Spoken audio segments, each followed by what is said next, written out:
अपनी कट्टर छवि और विवादित बयानों के लिए पहचाने जाने वाले संभल सांसद डॉक्टर शफीकुर रहमान बर्क 94 साल की उम्र में दुनिया को अलविदा कह गए। संभल और मुरादाबाद सीट से कई बार लोकसभा सदस्य रहे शफीकुर रहमान बर्क को समाजवादी पार्टी ने इस बार भी संभल लोकसभा सीट से उम्मीदवार घोषित कर रखा था। बर्क के निधन से समाजवादी पार्टी गहरे सदमे में आ गई है। एक तो उसके कद्दावर नेता आजम खां लंबे समय से पत्नी और बेटे के साथ जेल में बंद चल रहे हैं। दूसरा, सांसद शफीकुर रहमान बर्क का इंतकाल होने से समाजवादी पार्टी को पूरे मुरादाबाद मंडल में बड़ा झटका लगा है। सांसद शफीकुर रहमान बर्क उम्र संबंधी परेशानियों से जूझ रहे थे और लंबे समय से मुरादाबाद के अस्पताल में भर्ती थे। सुबह के वक्त उनकी अचानक तबीयत ज्यादा बिगड़ गई। भरसक कोशिश के बाद भी डॉक्टर उन्हें नहीं बचा सके।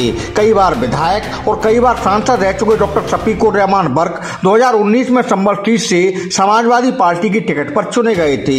लोकसभा में वह सबसे अधिक उम्र के नेता थे और अपने कट्टर स्वभाव को लेकर पहचाने जाते थे। शफीकुर रहमान बर्क बाबरी मस्जिद एक्शन कमेटी के संयोजक भी रह चुके थे। वह मुस्लिमों के मुद्दों पर बेहद तल्ख बयानबाजी करते थे। 60 वर्ष से भी अधिक समय से वह मुरादाबाद मंडल की राजनीति में सक्रिय थे।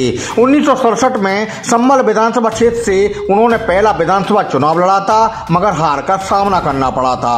उन्हें राज्य विधानसभा चुनाव में पहली कामयाबी 1974 में मिली थी, जब वह बीकेडी से विधायक चुने गए थे।